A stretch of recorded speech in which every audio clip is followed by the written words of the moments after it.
We present the short story, The Ransom of Red Chief, by O. Henry. Here is Shep O'Neill with the story. It looked like a good thing. But wait till I tell you. We were down south in Alabama, Bill Driscoll and myself, when this kidnapping idea struck us. There was a town down there as flat as a pancake and called Summit. Bill and I had about $600. We needed just $2,000 more for an illegal land deal in Illinois. We chose for our victim the only child of an influential citizen named Ebenezer Dorset. He was a boy of 10, with red hair. Bill and I thought that Ebenezer would pay a ransom of $2,000 to get his boy back, but wait till I tell you. About 2 miles from Summit was a little mountain covered with cedar trees.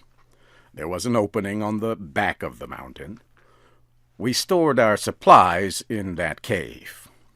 One night, we drove a horse and carriage past old Dorset's house. The boy was in the street throwing rocks at a cat on the opposite fence. "Hey, little boy," says Bill, "would you like to have a bag of candy and a nice ride?"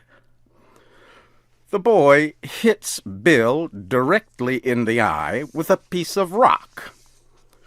That boy put up a fight like a wild animal, but at last we got him down in the bottom of the carriage and drove away.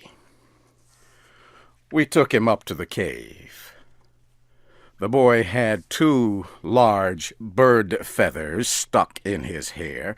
He points a stick at me and says, "Ha, paleface, do you dare to enter the camp of Red Chief, the terror of the plains?" "He's all right now," says Bill, rolling up his pants and examining wounds on his legs.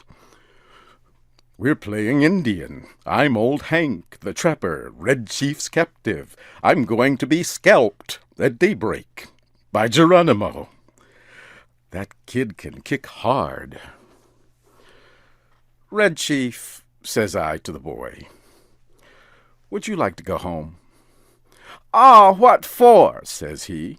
"I don't have any fun at home. I hate to go to school. I like to camp out." "You won't take me back home again, will you?" "Not right away," says I. "We'll stay here in the cave for a while." "All right," says he. "That'll be fine. I never had such fun in all my life."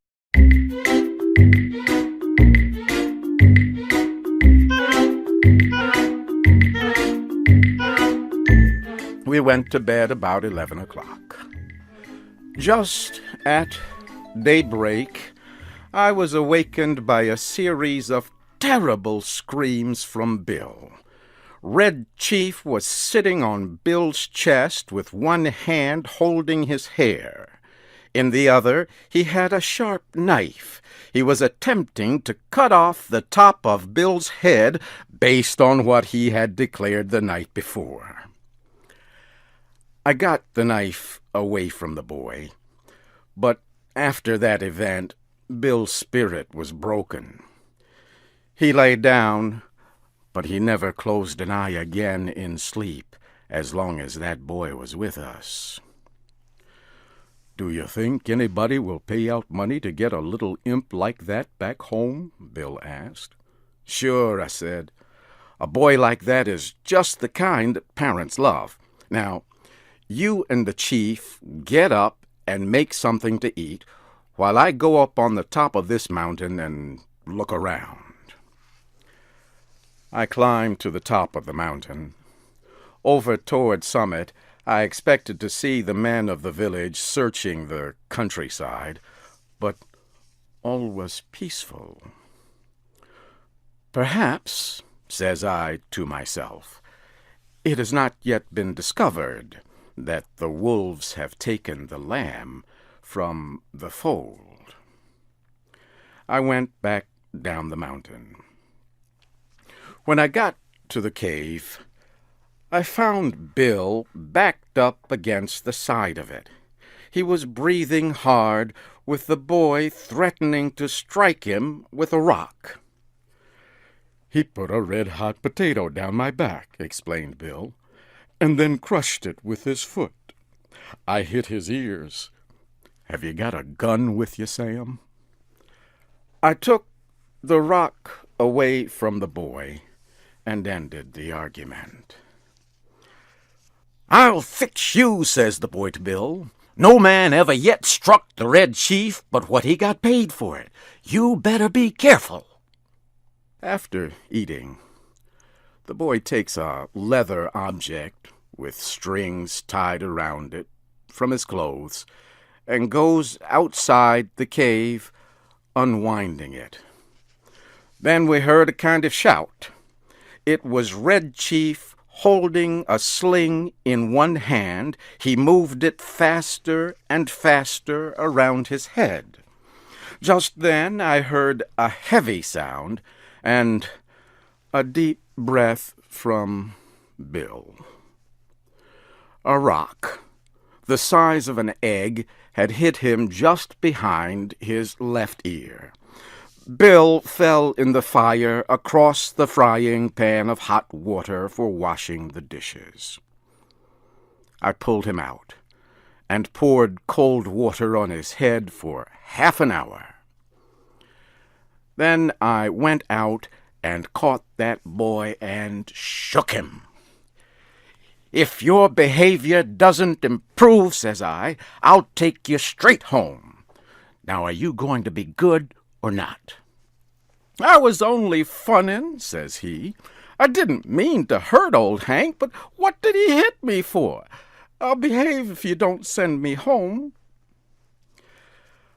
I thought it best to send a letter to old man Dorset that day, demanding the ransom and telling how it should be paid. The letter said, "We have your boy hidden in a place far from Summit. We demand $1,500 for his return. The money to be left at midnight tonight at the same place and in the same box as your answer.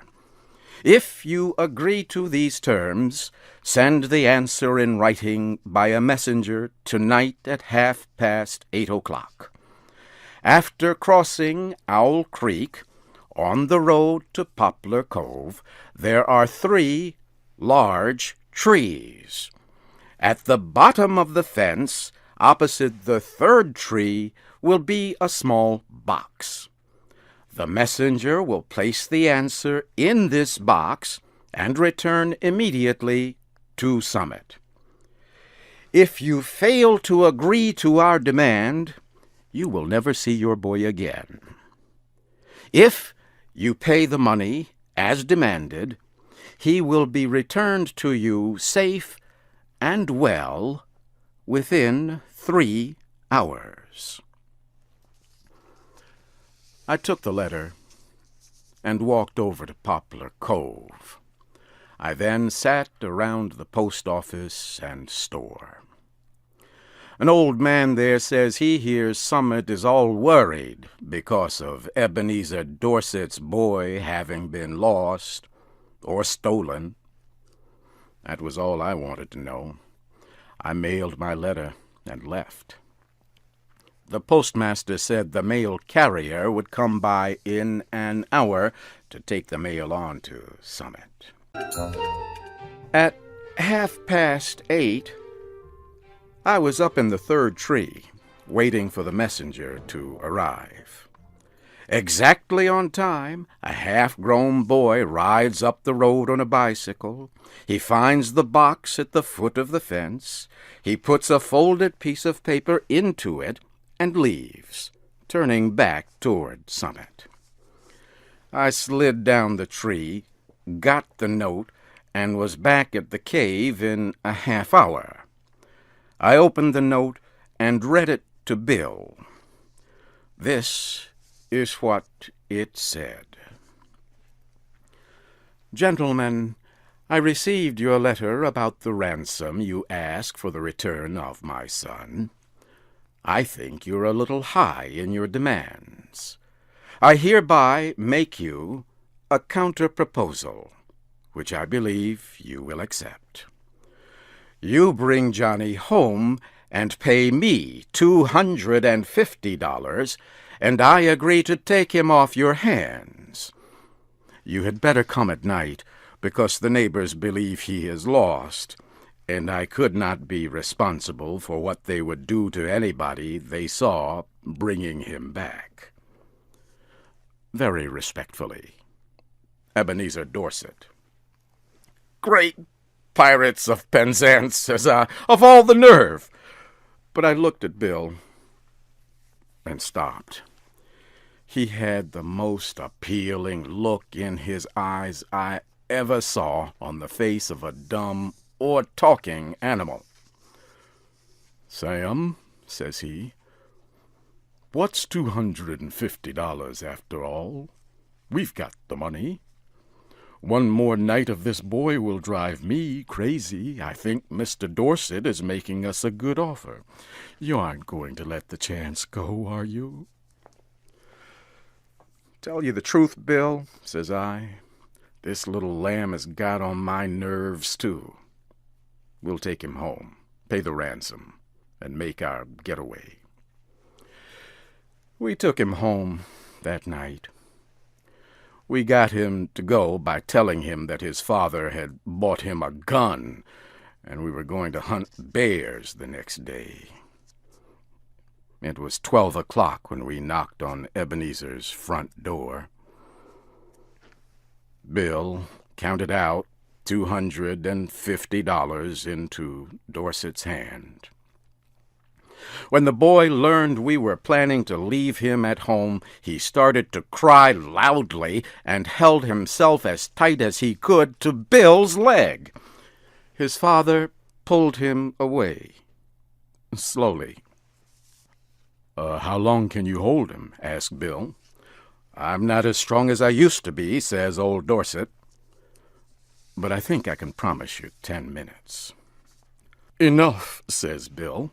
In 10 minutes, I shall cross the central, southern, and middle western states and be running for the Canadian border.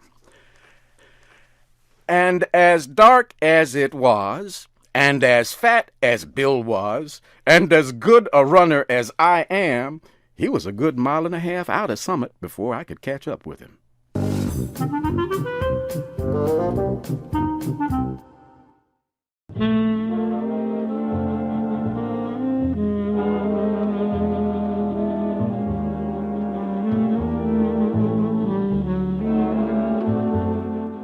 You have heard the American story, The Ransom of Red Chief, by O. Henry. Your storyteller was Shep O'Neill. This story was adapted by Shelley Gullist. It was produced by Luwan Davis.